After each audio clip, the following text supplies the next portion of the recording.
Ayan. Hello class. Welcome sa ating lecture about psychosocial development in middle childhood. Correct me if I'm wrong. I think this is chapter 6. No. Ano ba? 6 or 7. Basta correct nyo na lang.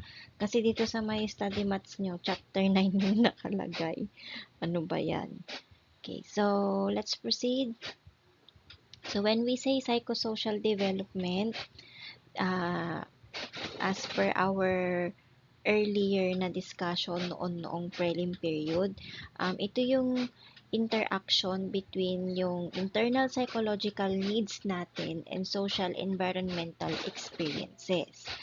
Pero, ia-apply natin siya sa middle childhood. Ano nga ba ang nangyayari sa kanila, sa psychological needs nila, and also yung social needs nila. Ayan. So, wait lang. Okay, so dito na tayo sa the developing self. So, sa the developing self class, meron tayong dalawang i-discuss dito, yung representational systems and yung industry versus inferiority. Tama. So, ano nga ba yung representational systems? Sa context ng developmental psychology, ang representational systems, ito yung sophisticated way ng mga bata sa middle childhood, ages 6 to 11, or 6 to 12, or 7 to 11, depende sa libro, to organize yung sarili nilang concept, self-concept. So, para siyang upgrade from a simple list of traits to complex, yung marami na silang traits ng kanilang identity. Sana yung study mats nyo. Ayun. So, sa view ng Neo-Piagetian, okay, pag sinabi natin Neo-Piagetian class, ito yung modern update sa theories ni John Piaget. Okay, so sa view ng Neo-Piagetian, ang mga bata na nasa middle childhood, nag-undergo sila ng major mental shift. So, they move away from all or nothing na pag-iisip and they start to build a representational system.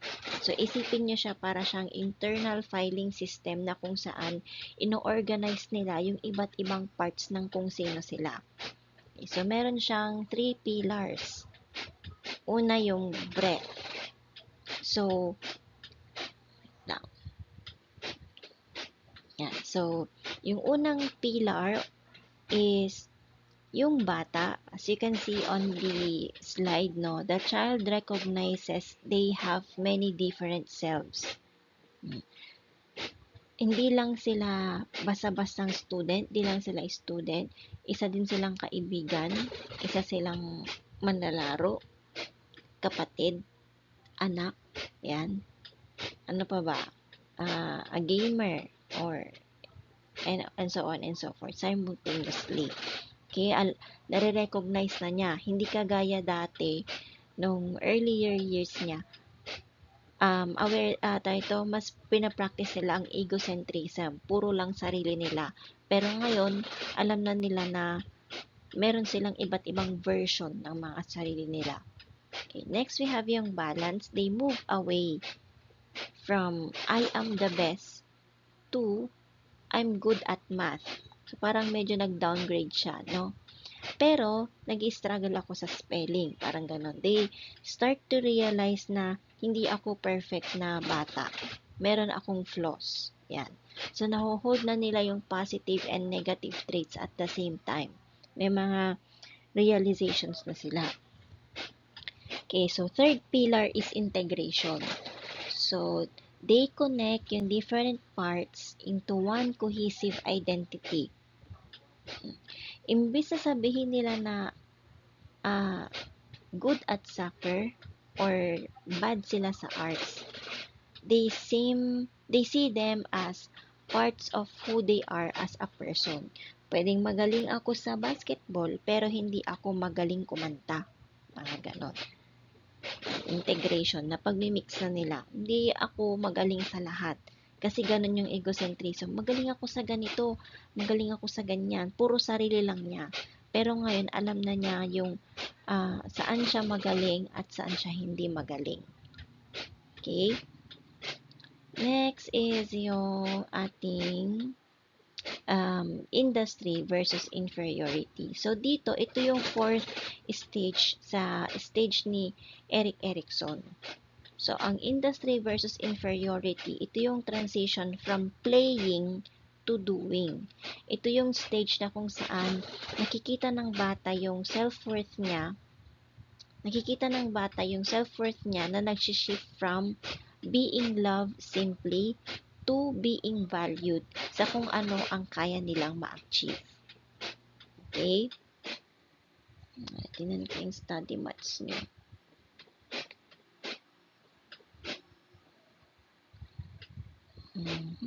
Okay, ayan. So, sa industry versus inferiority class, dito, sinasabi nila na kaya ko ba? Magagawa ko ba to? So, ang mundo nila nag-expand from just the family to kasama na sila sa school and mga kaibigan. Pag sinabi kasi natin class na industry, ito yung feeling na industrious sila, masisipag sila. Ito yung drive na magbi-build sila, mag-create, and mamamaster nila yung skills nila. When it comes to inferiority, ito yung risk. So, ang bata, feeling niya, lagi siyang failure. Or feeling niya, hindi ako makakahabol sa mga kaibigan ko. Nade-develop nila yung sense of inadequacy. So, nagsisimula silang isipin na hindi talaga ako magaling sa kahit na anong bagay. Yun yung inferiority. Pero pag industry, iniisip nila na kaya kong gawin ito, kaya kong gumawa ng ganito, magagawa ko to, kayang-kaya ko. Okay? Yan yung pinagkaiba ng industry at inferiority. So, sa stage na to, ang self-esteem, hindi lang siya tungkol sa sasabihin mo, special ako, magaling ako. It is based doon sa productive competence. So, productive competence, ito yung assessment, sariling assessment ng bata, whether magagawa ba nila ito or hindi. Magagawa ba nila ito sa kung anong ina-expect ng culture or ng society nila or hindi. Okay? So, yung virtue of competence, kapag nabalance sila itong stage na ito ng tama, nag-i-emerge sila doon sa belief na mamamaster ko to, makukompleto ko to, mapo-perfect ko. O, industry yun. Yung productive skills nila ngayon, nagbabago yan. Depende kung saan siya nakatira, saan siya nabubuhay. So, sa isang culture, pwedeng makuha niya na mataas ang scores niya sa math. Yan, pwede ding hindi. Depende yan sa kung ano din ang maiaambag ng society sa kanila. Okay? The retreat. Ngayon, pag nanalo ang inferiority, ano na ulit yung inferiority? Feeling niya, failure siya. Hindi siya makaka-keep up doon sa mga kaibigan niya. Pag nanalo ang inferiority, sabi ni Erikson, kailangan i-warning yung mga bata na kino-compare ang sarili niya sa mga kaibigan. Instead of trying new things, kasi they retreat. Parang dito na lang ako sa family ko kasi mas naiintindihan nila ako. So, natatakot sila na mag-take ng risk kasi gusto nilang iwasan yung feeling of failure. So, anong gagawin natin ngayon? By this age, children don't need a parent standing over them to feel good or to feel bad tungkol sa ginagawa nila. So, kailangan ma-internalize nila yung pride. Dapat makaramdam sila ng glow of success na matatapos nila ang isang project kahit na walang nanonood sa kanila. Dapat ma-internalize din nila yung shame. So, dapat alam nilang turuan sila na maramdaman nila yung weight ng failure internally. Hindi kasi lahat ng bagay perfect. Okay, dapat marunong silang mag-regulate or mag-control. Kasi mas naiintindihan nila yung emosyon nila, they can hopefully, no, learn to try again after ng failure or ng mistake kaysa magkaroon sila ng meltdown sa school. Okay, so yun yung industry versus inferiority. Ayan, pinakinggan ko yung recording ko, no. Naririnig nyo pala, may naririnig kayo nagpiprint. No, piniprint ko kasi yung study mats nyo, so pagpasensyahan nyo na. Ayan. Pero kung nadidistract kayo, pagtiisan nyo na lang. Okay, so let's continue. Emotional growth and pro-social behavior. Ayan. So, isipin nyo ang emotional growth and pro-social behavior as transition from yung sinabi ko kanina, yung it's all about me, yung pagiging egocentric, and papunta sa nakikita kita, tutulungan kita. So, in middle childhood, yung brain at yung heart, they start working together sa mas sophisticated way. Okay, so, sa emotional growth and pro-social behavior, nandito yung nag-i-increase yung empathy.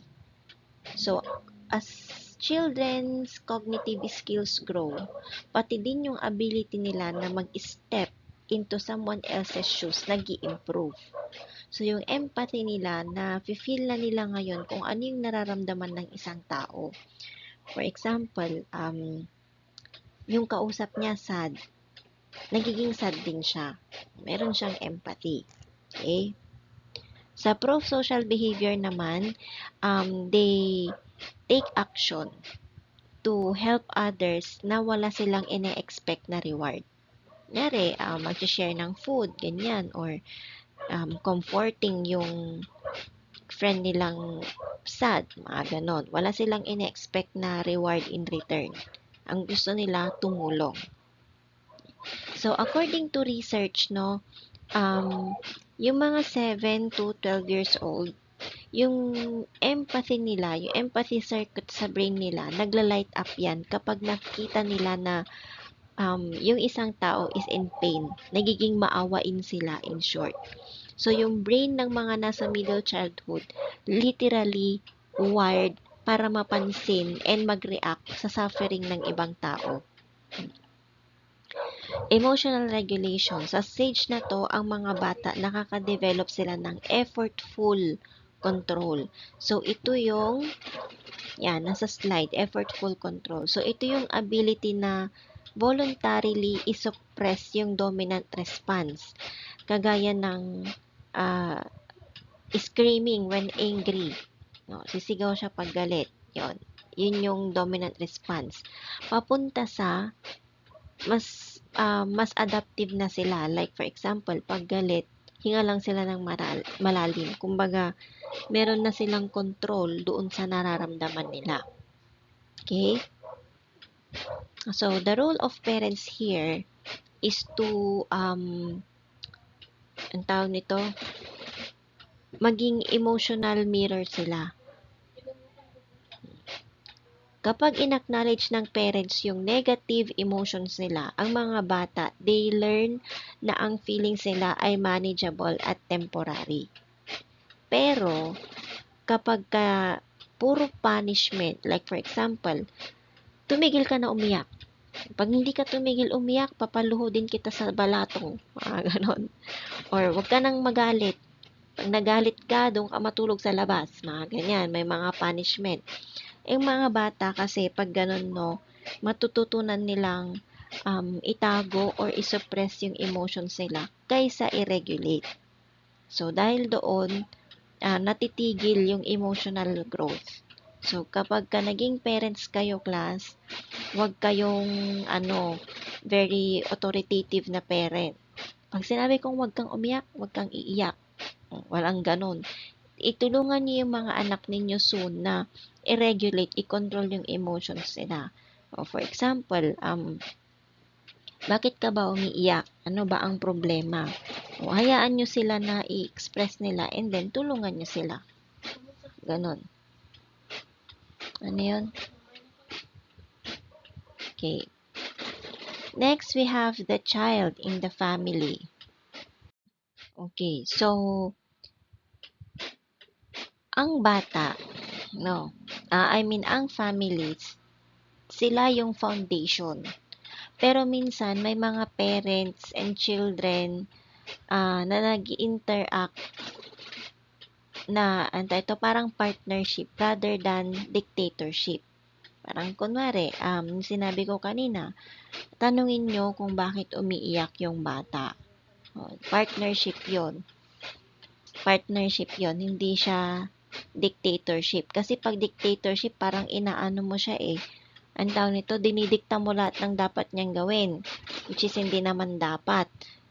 Parang, pag sinabi kong ito ang gawin mo, ito ang gawin mo. Hindi pwede, hindi ako makikinig sa mga sinasabi mo. Ganun yung parang authoritative parent dictatorship. Okay, so sa family atmosphere, no, kailangan alam ng family yung internalizing versus externalizing. So, hindi lang kasi dapat family structure yung nagmamatter. Dapat nagmamatter din kung how it feels to live doon sa atmosphere nila. So, kapag ang atmosphere sa family is stressful or high conflict, ang bata typically nagpa-process yan ng stress in one of two ways. Unang stress processing niya is nag-internalize na yan siya ng behavior. So, yung bata,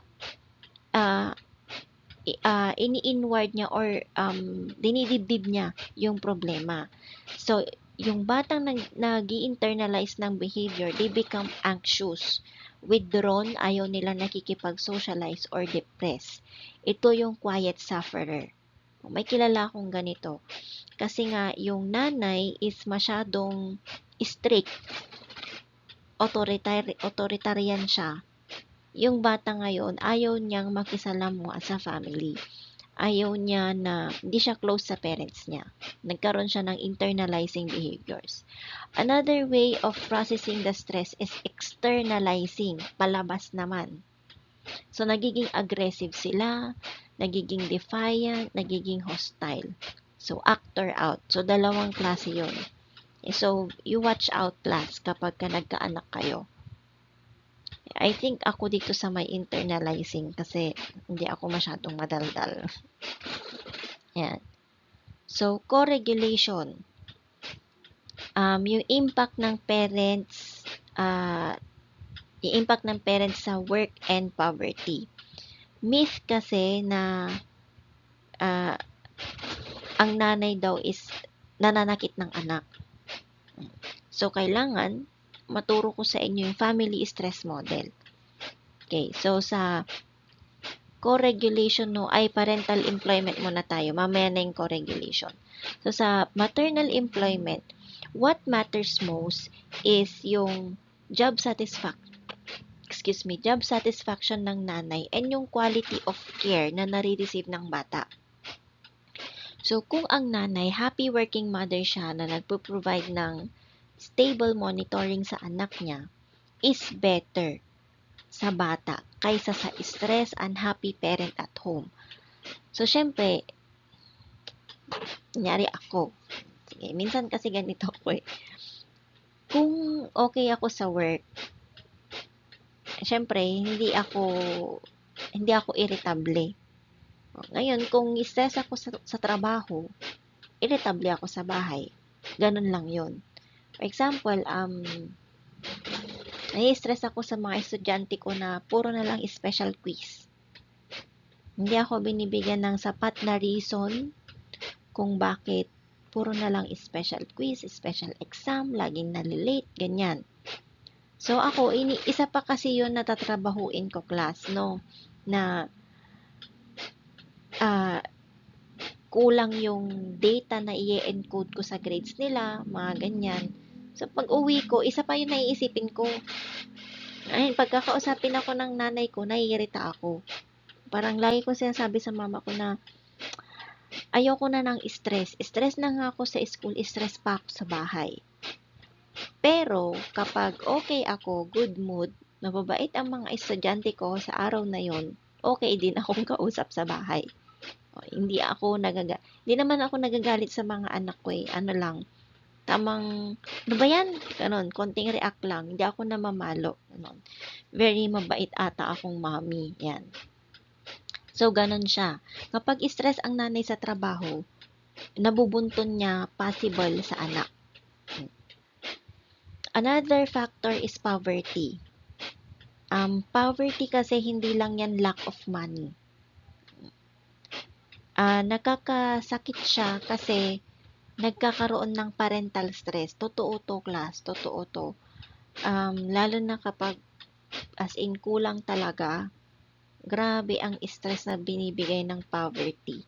So, dahil dyan, it may lead to harsher na discipline and less na emotional warmth. Parang wala ka ng care sa anak kasi nga, stress nga eh. Okay, ganun siya. So, co-regulation. So, sa middle childhood, ang mga bata, hindi nila kailangan ng helicopter parenting. Ang kailangan nila is consultant parenting. Ito yung shift na tinatawag na co-regulation. Ano ibig sabihin nito? Ito yung transitional stage na kung saan ang mga parents nagbibigay sila ng big picture ng supervision. Yung rules and yung values. Pero ang bata, they handle yung moment-to-moment choices. Moment-to-moment choices, ibig sabihin, paano nila i-resolve yung playground, yung paglalaro, and also paano nila i-shift yung kailan dapat sila mag-start ng homework. So, as a parent, kailangan merong consultant parenting. For example, Mami, pwede bang maglaro muna ako bago ako gumawa ng homework? So, as a parent, sasabihin ko na gawin mo muna yung homework mo. Pag okay na, pwede ka na maglaro. Consultant parenting. Kailangan hindi lang mommy ang laging nag-iisip, ang laging nag-regulate ng emotional behavior ng bata. Kailangan pati tatay. Okay. Pero syempre, kung single mother or single dad, walang co-regulation na mangyayari. Siguro, kung in good terms naman or nagko-co-parenting ang parents, pwede siguro to applicable ang co-regulation. Okay? Okay, dito na tayo sa family structure and children's adjustment. Okay, so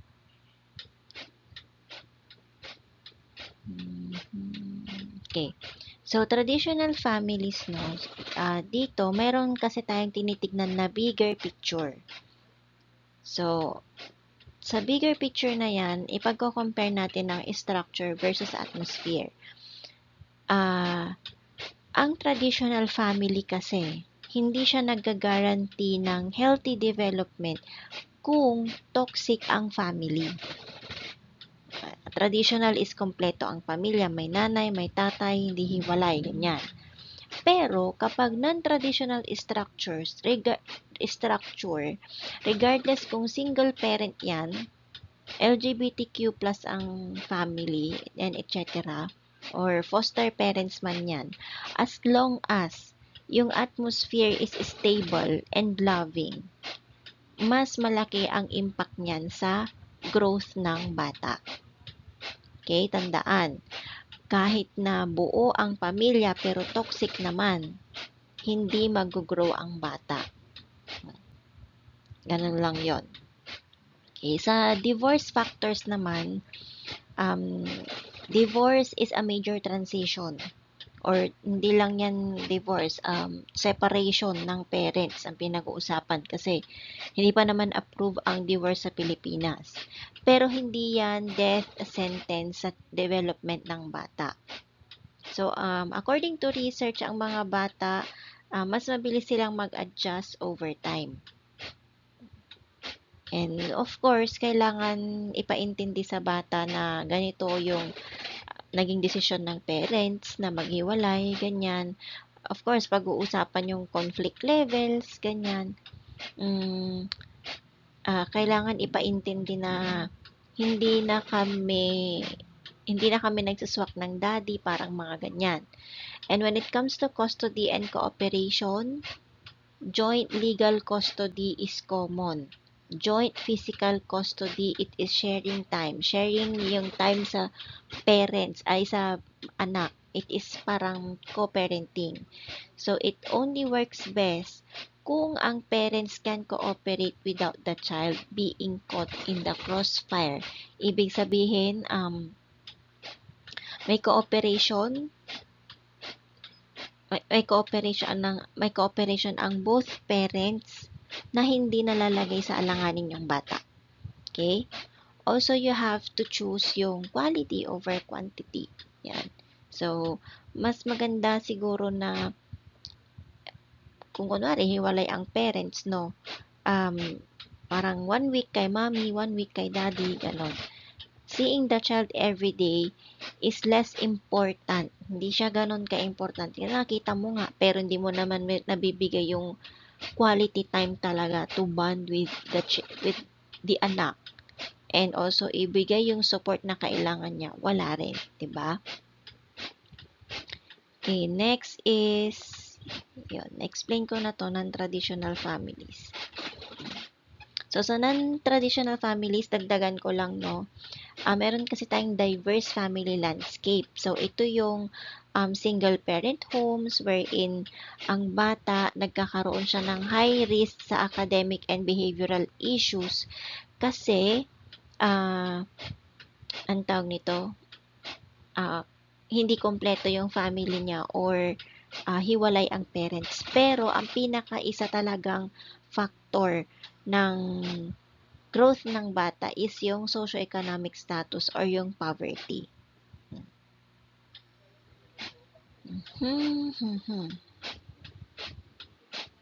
Next is the child in the peer group.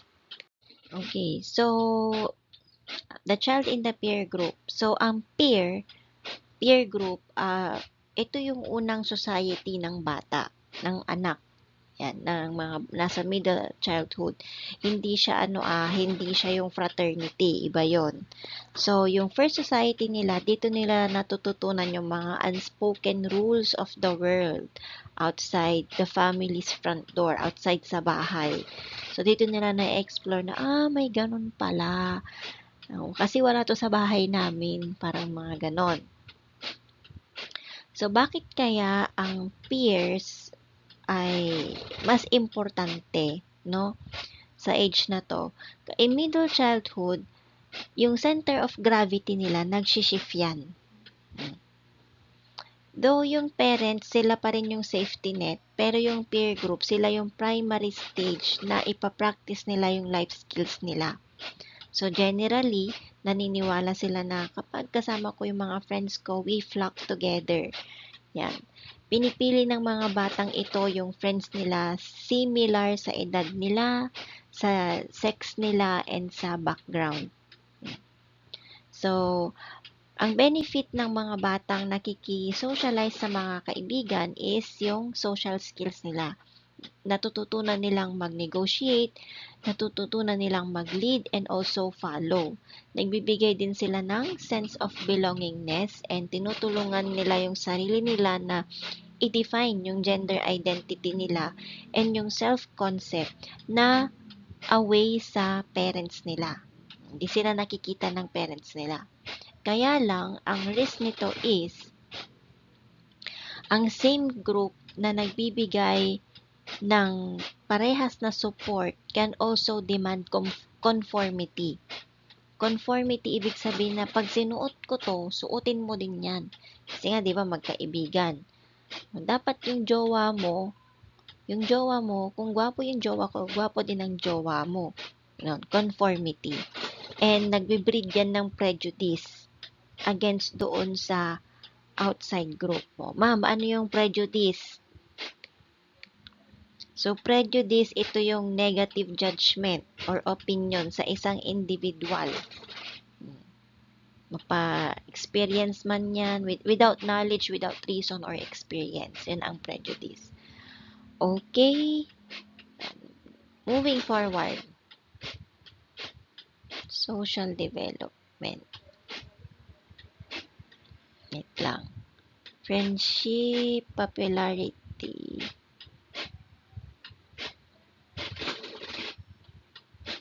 Okay. So, sa psychology, we distinguish yung being liked and being powerful. Magkaiba kasi yun. No? Sa yung popularity, sa popularity muna tayo, no? It is about the likability. So, according to research, nagtanong sila ng mga bata, tinanong nila na, sino ang gusto mong kalaro? So, yung mga bata, meron silang high emotional intelligence and mababait sila. Pinipili nila yung best friend nila. Ay, gusto kong kalaro si Heart Evangelista kasi mayaman siya. Mga ganon. Yan. And, hindi rin siya about status or clout. Gusto ko, gusto kong kalaro yung mga cool kids, yung mga rich kid. Yan. Kasi pag ganyan, no, parang kapag ka umaangkla sila sa status or sa cloud, pwede sila maging dominant or they may even be aggressive. Pero gusto nila nakikipag-socialize, parang gusto nila sila yung center of attraction. So, according to research, ang pagiging sociometrically popular or well-liked, no, pagbata, sila yung may strong predictor na well-adjusted sila pag lumaki. Totoo ba? According to research yan.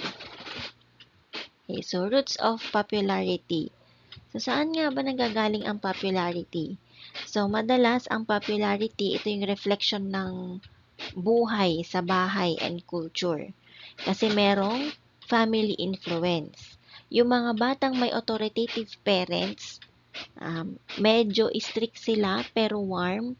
Sila yung may pinaka-the best na social skills. They are able to solve problems and yung bata nagiging more attractive to peers, nagiging palakaibigan. In some cultures, no, sila yung leader type. Yung iba naman, pwedeng sila yung quiet or helpful type. More valued sila. Okay, friendship naman, boys versus girls. So, ang friendship sa stage na to, they become more deeper, more stable, and more intimate during middle childhood. Pero, they look different based doon sa gender. Ang mga boys kasi class, they are extensive. Mas marami silang kaibigan. So, yung mga kaibigan nila, nagre-revolve yan around shared activities and competition. For example, basketball, o galing sa ibang barangay, yan, nagkakaroon sila ng extension ng mga kaibigan. Pero pag mga babae, they are intensive. Kokonti lang, pero mas closer. More on the BFF sila. Tayo na lang magka-friends kasi ayaw ko sa mga ganon. Di kami swak. Ganyan.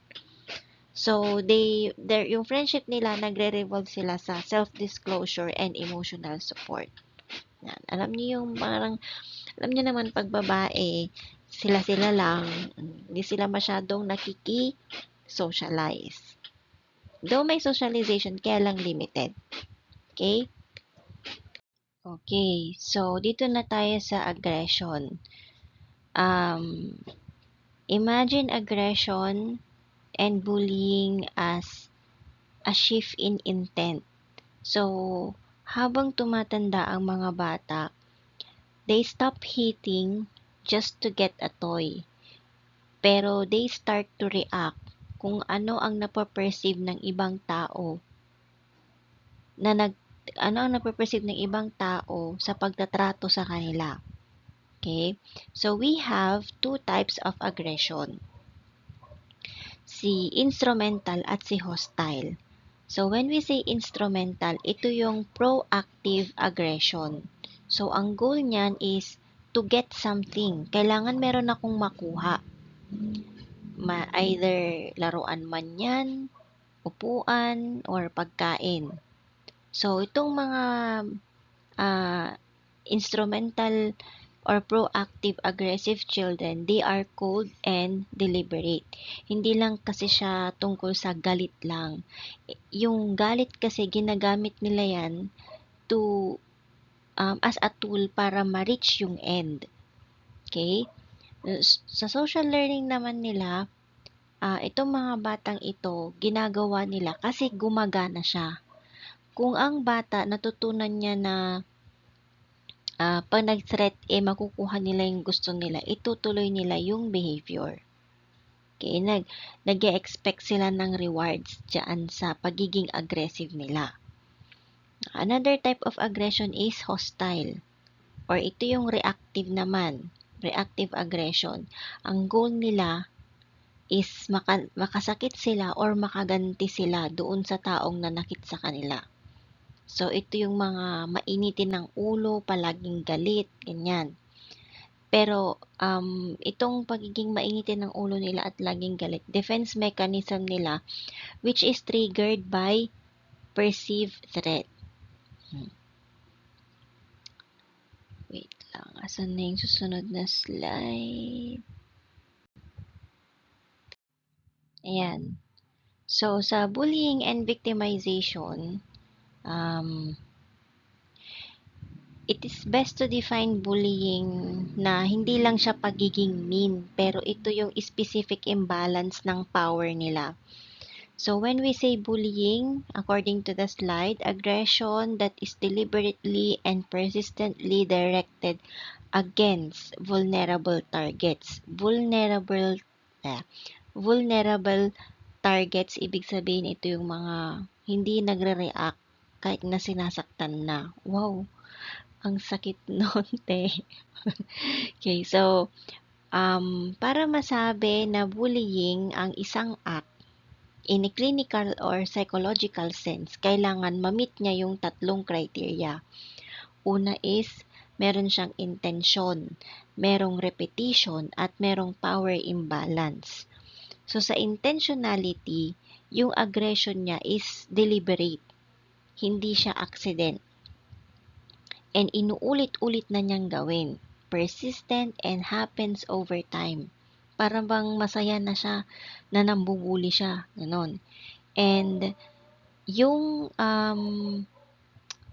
pagbubuli niya is meron siyang target na feeling niya weak yon, or hindi nila kayang depensahan yung mga sarili nila. Yun yung mga vulnerable people na sinasabi ko kanina. Okay. Victim profile. So, merong dalawang phase ang victim. Una, submissive victim. So, when we say submissive victim, sila yung mga quiet, sila yung mga cautious, sila yung madaling asarin. Yan. Kasi hindi sila lumalaban. Madalas itong mga submissive victim na to, meron silang mababang self-esteem and parang mamamagnet nila yung mga bully kasi easy target nga sila. Umiiyak lang sila or hindi sila lalapit. Okay? Submissive victim. Parang sinaktan ka na nga, hindi ka pa rin magsasalita. Ganon. Another phase of victim is the proactive victim. So, yung behavior ng mga to, ito yung mga argumentative, hyperactive sila, or sila'y nakakairita sa magkakaibigan. So, because they poke the bear, or inasar nila, nagre-react sila dun sa mga minor na pangaasar. And, napoprovoke nila yung aggression ng ibang tao. Kunwari, famous ka sa school. Ngayon, or naging bida-bida ka sa klase, na-trigger mo ngayon yung buwisit nung, sorry for the word, yung inis na lang, yung inis nung nambubuli. Ngayon, ikaw yung target niya tuloy. So, itong mga taong provocative, they have poor social skills and nag-struggle sila sa emotional regulation or control. Bakit kaya sa palagay ninyo, class, ginagawa ito ng mga taong nambubuli? Why do they do it? Kasi ang bullying, ito yung madalas na parang daan nila para sa social ladder, para makakuha sila ng popularity. And ang mga batang or mga taong bully, mababa ang empathy nila. Hindi nila basta-basta nafe-feel yung pain ng ibang tao na nakakaranas ng sadness, ng pain, ganyan. Wala silang pakialam, kumbaga. And ang mga bullies, sila yung victim mismo. Nambubuli sila kasi binubuli sila. Either sa bahay or sa social circles. Kapitbahay, ganyan siguro. Kaya parang feeling niya, mambubuli din ako kasi ginagawa sa akin to. Kailangan maranasan to nung ibang tao. Hindi lang ako ang dapat masaktan. Parang ganon. So, ang impact niyan, bullying is a major stressor na pwedeng makadisrupt doon sa family atmosphere at sa in industry and inferiority stage ng bata. So, yung mga victim ng bullying, pwede silang magkaroon ng long-term risk ng internalizing behaviors, kagaya ng anxiety and depression. Ang mga bullies naman, dahil hindi nga corrected ang behavior nila, pwedeng mag-lead sa externalizing behaviors and conduct issues pag lumaki sila.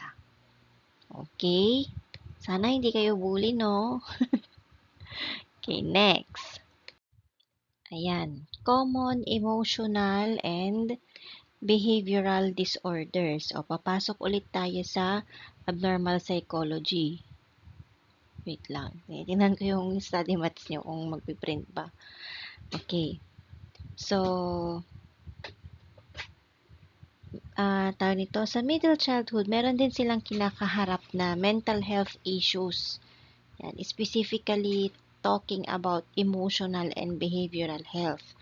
In middle childhood, itong mga disorders na to, nagfo-fall into two categories. Yung sinasabi ko kaninang externalizing behavior, ito yung mga nag-acting out. Sila yung outburst ng galit, yan. Gusto nila laging salita, nagwawala, ganon. Internalizing naman, ito yung feeling in. Yung mga quiet type lang, sila yung hindi ko sinabing sila yung may disorder na to. Sila yung pwedeng maka-acquire ng disorder or anxiety. Yan. Or personality disorders. Okay, first on the list, disruptive disorders. Okay, wait lang. Ayun, sorry for the commercial break. Kailangan magdede ni Caleb. Ayan. Okay, so sa disruptive disorders, ito yung externalizing type. So, ito yung mga loud disorders na kung saan ang bata ay nasa distress siya. And gusto niya, nilalabas niya yung galit niya sa ibang tao. So, meron tayong dalawang disruptive behavioral disorder, yung ODD or yung oppositional defiant disorder. So, isipin nyo siya na defiance, yun. Normal lang naman, no, sa mga bata na nakikipag-away. Pero ODD kasi, or oppositional defiant disorder, meron siyang persistent pattern, parang paulit-ulit niyang ginagawa within a period of 6 months. Okay, sulat natin, 6 months. Pag ODD, yan, 6 months.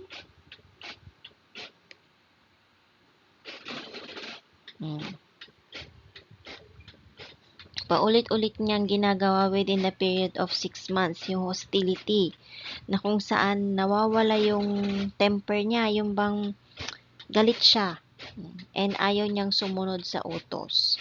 Okay, oppositional defiant disorder. Wait, i-double check ko lang class Ay, hindi ko pa pala na-print yun. Next, conduct disorder. So, conduct disorder, mas severe, mas malala siya kaysa kay ODD. So, meron siyang yung paulit-ulit na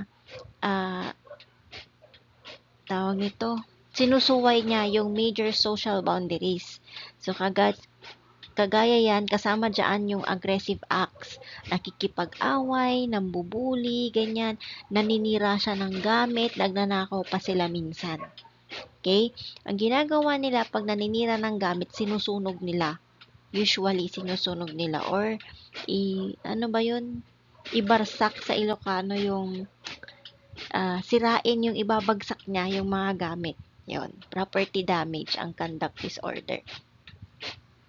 Okay, you will learn more about this next year nyo, second year. Uy, second year na sila. Perfect. Okay. Moving forward. Anxiety disorders naman. Ito yung internalizing. So, ito yung mga quiet, tahimik na disorders na kung saan ang bata ay nasa distress. Kasi yung problema, tinaturn niya inward, dinidibdib niya. So, we have 1, 2, 3, 4, 5. Meron tayong 5. Okay, first, we have the separation anxiety disorder or tinatawag na SEPANCS. So, excessive, tandaan nyo class, pag anxiety, excessive fear of being away from parents. Isipin nyo ito yung mga batang pagpapasok sa first day of school, ayaw magpaiwan sa parents. Yun, sila yon. Wait lang class ha, nahihilo na kasi ako. Okay, pause ko lang saglit. Ayan. Saan na tayo? Ayun. So, ang mga batang may separation anxiety disorder, yun nga, takot silang mapalayo sa mga magulang nila. And this is very common sa toddlers. Yung mga baby, parang si Caleb, yung mga yan, 1 to 3 years old, or pag nag-kinder na, 4 years old. Usually, naglalas ito ng 4 weeks mahigit sa medyo mas malalaki ng bata.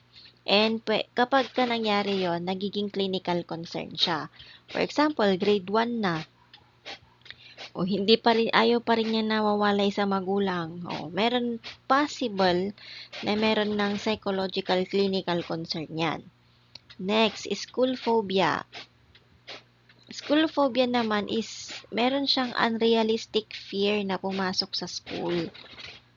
Madalas parang kadugtong ng separation anxiety. Or nagkaroon siya ng reaction sa isang specific stressor. For example, nabully siya kaya ayaw niyang pumasok. Yun. Pwedeng may dahilan. Hindi natin sila pwedeng basta-basta husgahan na porket ayaw lang pumasok, may school phobia na. Let's look at the other factors. Next, social phobia. Ito yung extreme fear na ma-judge sila ng ibang tao. Ayaw nilang na-judge, takot na takot sila. So, itong mga to, they go beyond shyness. Mahihayin sila, hindi yan to nagsasalita. And, ayaw nilang magsalita sa klase, kahit mag-hi, hello sa kapitbahay, or sa friend, ayaw nila. Takot sila. Social phobia. Ayaw nga, social. Yan. Generalized Anxiety Disorder or GAD, GAD. Ito yung nag-aalala sila ng walang dahilan. Parang, ano ko ba explain? Kunyari, bigla na lang silang kinakabahan ng walang dahilan. Ganon. Parang, feeling, alam mo yung parang, kumakabog daw yung dibdib nila. Ganon. So, itong mga batang ito, hindi sila takot sa isang bagay. Takot sila sa lahat. Nagwo-worry sila. For example, takot silang bumagsak. Hindi pa naman nag-e-exam, hindi pa nangyayari, pero takot na sila. They worry too much. Yun ang generalized anxiety disorder. Hindi lang sa grades, pati sa weather, pati sa kalusugan, pati sa future, especially future.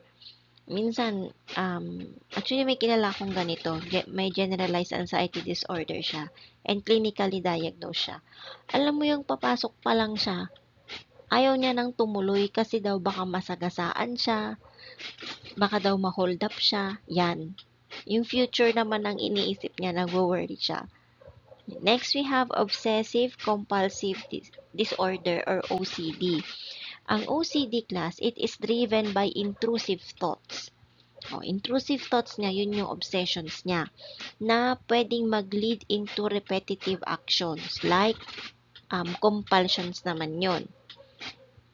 Kunwari, iniisip niyang maghugas ng kamay kasi feeling niya may germs pa. O dahil yun yung intrusive thoughts niya, may germs yung kamay niya, huhugas siya ulit. Paulit-ulit hanggat masugat yung kamay nila. Okay? Para lang maalis yung anxiety, ma-relax sila. Kailangan kasi nilang gawin yun. Okay? Kung hindi man maghugas ng kamay, walis ng walis, linis ng linis. Ganon. Hindi sila mapakali. Kumbaga. Okay, childhood depression. So, ang childhood depression class, it is not just feeling sad for a day. So, mood disorder siya na naaapektuhan yung ability ng bata na mag-function. Okay, pwede yung possible is yung anhedonia or yung inability niya na magsaya. Yan. Nawawala yung sense of friendlessness. Meron siyang extreme fatigue or nagkaroon ng pagbabago sa timbang at sa pagtulog. Okay, so, class, always remember, no, hindi man bata, pero depression is not just in our heads. Possible, ang depression is nasa genes na siya, na-trigger lang siya. Yan, ano nga na ulit yung neurotransmitter na connected sa depression? Si serotonin. Serotonin, siya yung mood stabilizer ng brain natin. Pag nagka-problema dyan, it may lead to depression. Okay. Kapag nito, actually, according to researchers, no, it is connected doon sa 5-HTT gene na nagko-control sa serotonin. Pero, wag na tayong mag-go deeper into that. Okay. So, what are the treatment techniques for this common emotional and behavioral disorders? Okay, treatment techniques and resilience. Okay. So, yung treatment techniques, ito yung toolbox ng mga batang ito para ma-overcome yung mga behavioral disorders and emotional issues nila. So, ang mga psychologists, hindi lang sila gumagamit ng isang method. Mostly, they combine different tools para mag-fit doon sa pangangailangan ng bata. Okay, so una, yung yung mga individual therapy, ganyan. Yung talking and then doing therapies, yan. Si individual therapy, safe siya, one-on-one siya with the child para ma-share ng bata yung feelings niya na takot silang sabihin sa parents or sa mga kaibigan or sa family. Yung behavior therapy naman, based ito sa learning theory. Gumagamit si psychologist ng rewards para ma-encourage yung good behavior and ma-unlearn yung bad habits. Next is yung cognitive behavioral therapy or CBT, pinaka-famous sa lahat. Ito yung gold standard ng therapy for many children, many people. Wait lang, naubusan ako ng coupon. Wait lang. Ayan. Sana tayo? Ayan, si cognitive behavioral therapy, siya yung gold standard sa karamihan ng mga bata. Kasi, tinutulungan yung mga bata na i-spot yung broken thoughts. For example, sinabi niya na lahat galit sa akin. Ganon. Pero ang ginagawa ng psychologist, nire-replace niya yon into realistic ones. Parang, pag CBT kasi class, may positive at may negative. Negative thinking niya is lahat galit sa akin. Ngayon, si psychologist, ipaparealize niya sa'yo ano kaya yung pwedeng maging positive side para hindi magalit sa'yo yung mga tao, ganon. That's how CBT works. Nakikipag-usap and then gagawin niya. Okay, next we have creative therapies. So, Since yung mga bata kasi, 'di ba, they lack vocabulary to explain yung mga complex na trauma, gumagamit sila ng natural languages.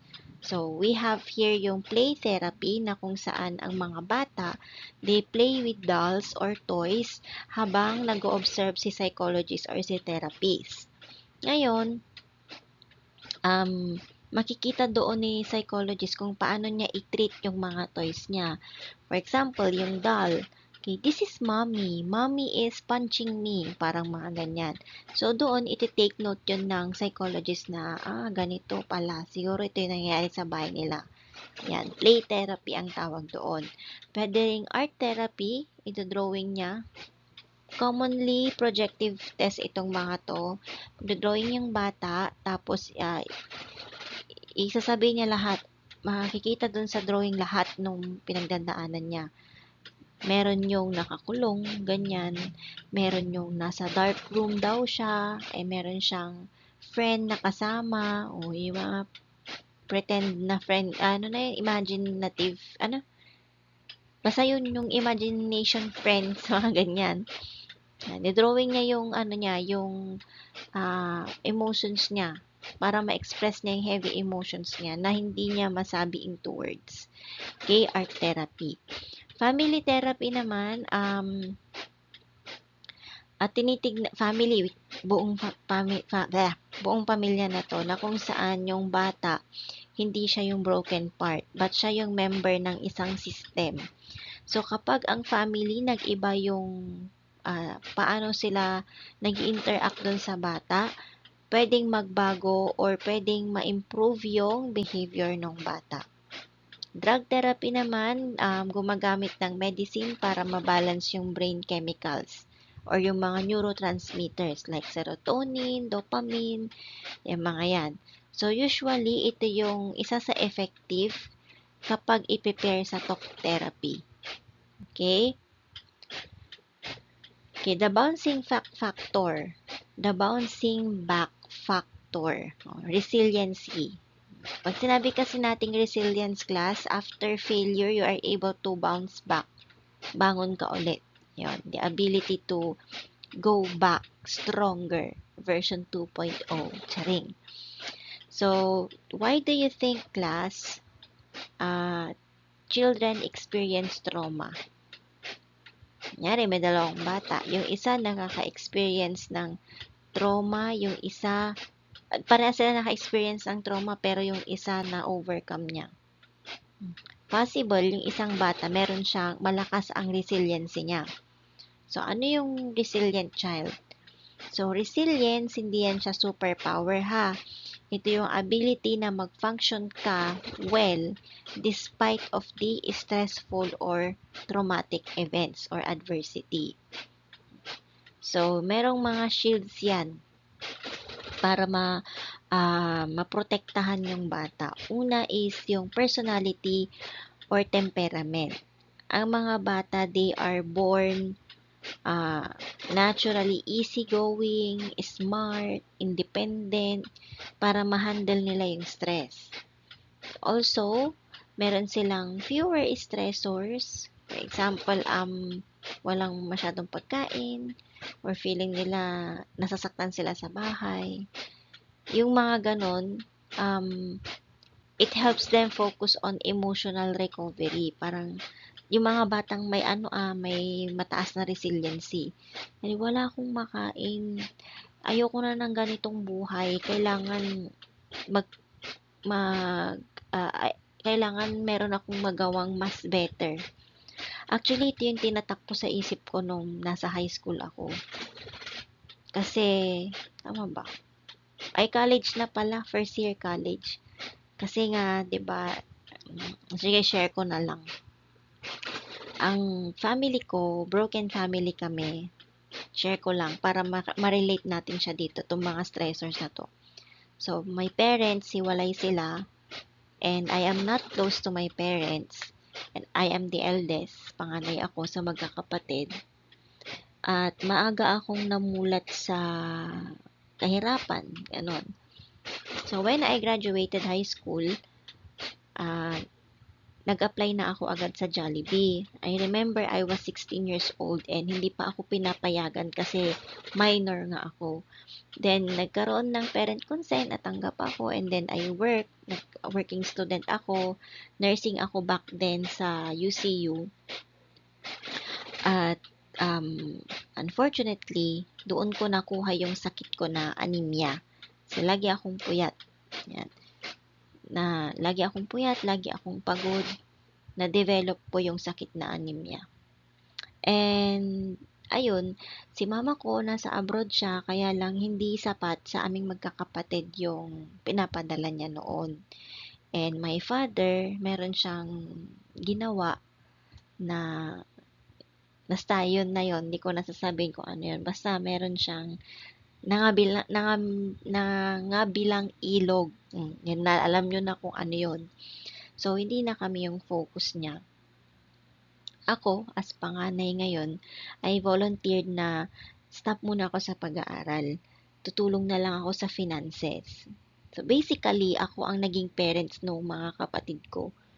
Imagine, I will go to school ng 7:30 hanggang 5 ang klase ko.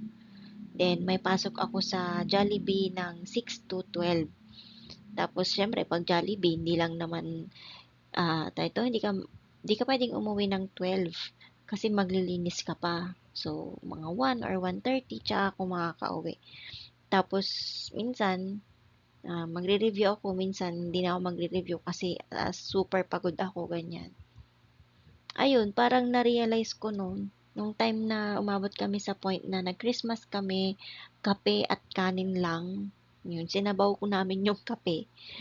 Natatawa na lang ako kasi parang imagine na napakaswerte ng mga taong suportado ng magulang kasi nakakakain sila, may baon sila. Ayun. Kami, magkakapatid nun, as in, very talagang tipid, as in to the max. Ayun, parang na-realize ko na hindi ko dapat na to maranasan sa buong buhay ko. Hindi na dapat to mauulit. Dumating din sa point na nagsangla ako ng cellphone ko. Kasi wala na nga kami makain. Nilakad ko bahay namin hanggang sa Central, dito sa Central, Urdaneta Central School. Kasi dyan yung sanglaan dati ng cellphone.